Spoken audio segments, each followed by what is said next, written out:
My name is Jeremy Arnold, and this is my story.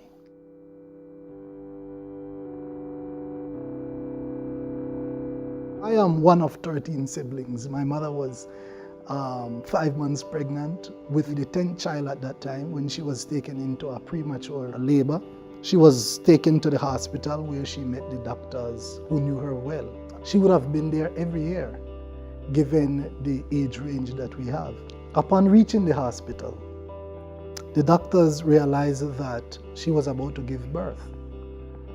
She was only 5 months pregnant, and the doctors delivered the 5-month-old fetus and threw it in the garbage can.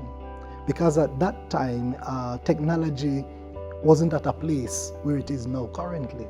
The doctors, they wouldn't seek to waste time and energy on something that have no life. And my mother was then discharged from the hospital. She was sent home to attend to her 9 other kids. Now, bear in mind, it was her alone.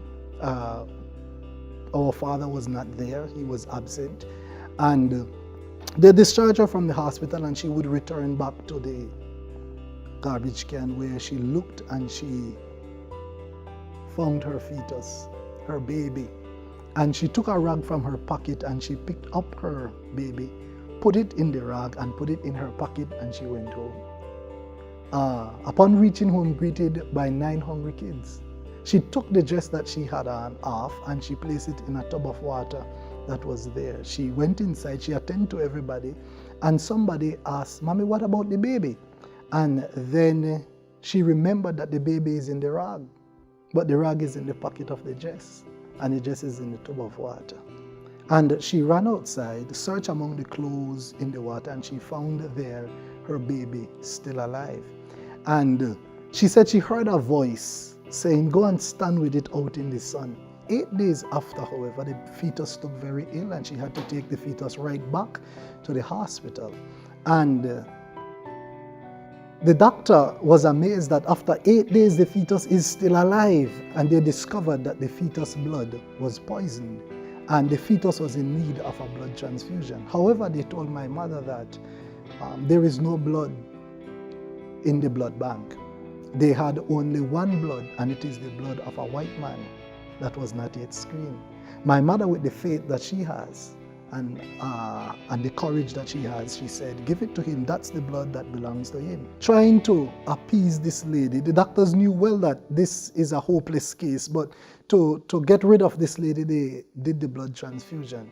And after they would have finished, they finished about 11:30 the night.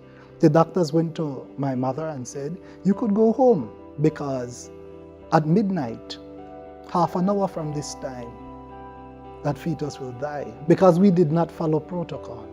We did not do what was necessary to be done for this to have been a success. 1 hour, however, after midnight, when they went to check upon the fetus, my mother told me from down the hall they could have heard a heart beating very loud, and it was the heart of the fetus. 1 year later, the fetus was still alive, but the fetus was very ill. So my mother had to take the fetus back to the hospital, where she met there the same doctor and the same staff.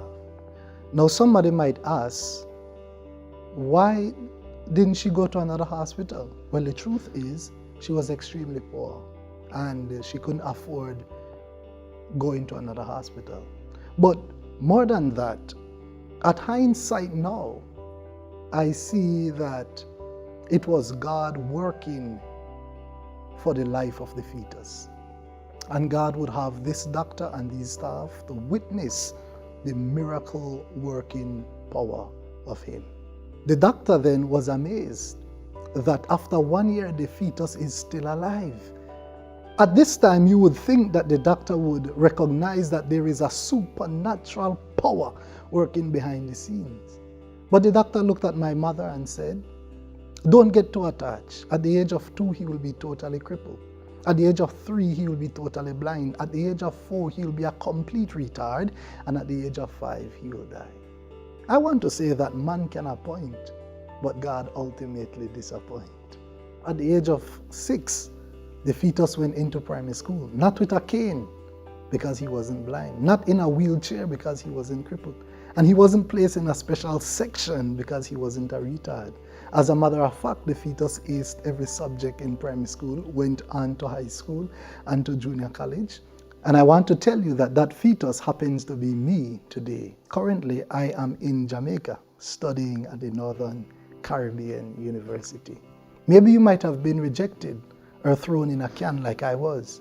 But I want you to know that all is not lost, that God is behind the scenes of your life fighting for you.